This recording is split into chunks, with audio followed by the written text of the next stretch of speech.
Hi, I'm the Great Me, and this is my video about how to play an ARMS warrior. Alright, starting with the basics with Spec. The important talents to get as ARMS are Imp Rend, Imp Overpower, obviously Impale and Deep Wounds, Taste for Blood, a weapon spec. Generally axes are the best.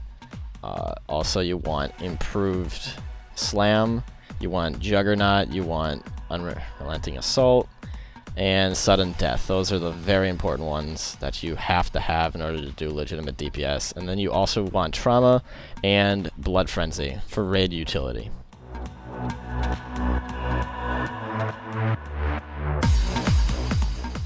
For glyphs, you want the Glyph of Execution, Glyph of Rending, and Glyph of Mortal Strike for your major glyphs. After that, it really doesn't matter what you choose for your minors.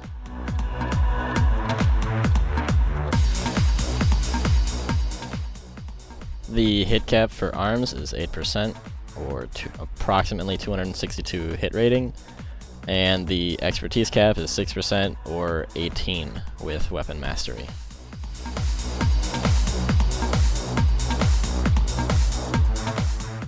ARMS does not have a set rotation, and instead, the whole goal of the spec is to get the most use out of every single global cooldown that you can.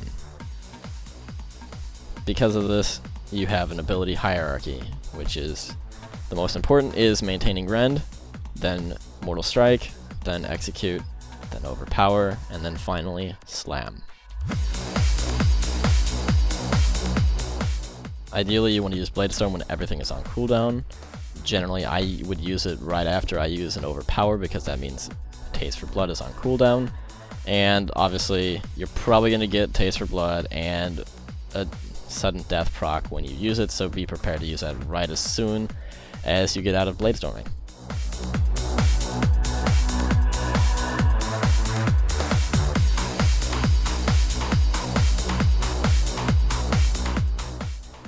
If you have at least 30% armor penetration from your gear, or you have an armor penetration trinket and you are under 70% armor penetration, or you don't have a trinket and are under 100% armor penetration, then it is generally better to gem for armor penetration rather than strength.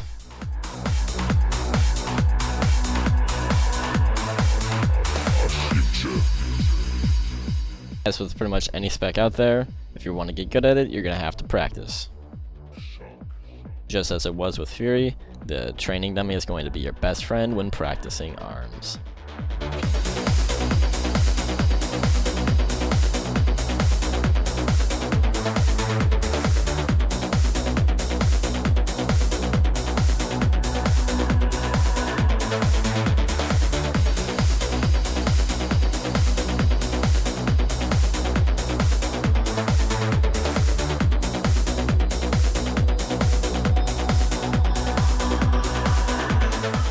One thing that you're going to notice that I'm doing is I'm letting Rend fall off. The reason behind this is that you want Rend to do as much damage per rage as possible, so therefore you want it to tick every single time it can.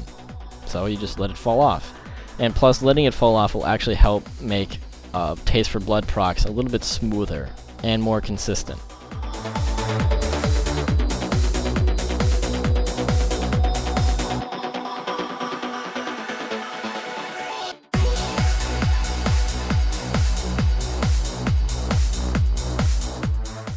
Managing your procs is probably one of the most important parts of playing ARMS, so if you have a add-on like, for instance, mixed scrolling battle text like what I have, it'll really help with being able to manage them and therefore helping with your DPS.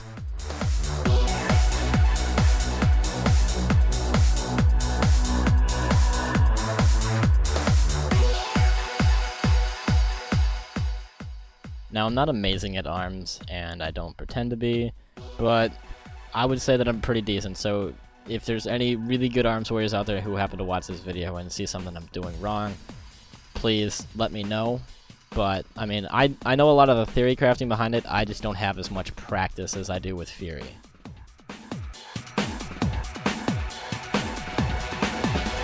Future.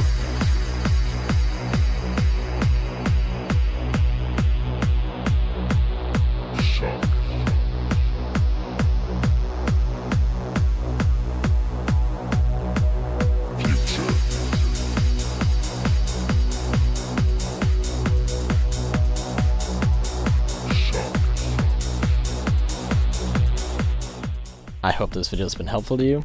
If you have any comments, questions, or feel that there's something that I've missed, please feel free to contact me in game or leave a comment on this video.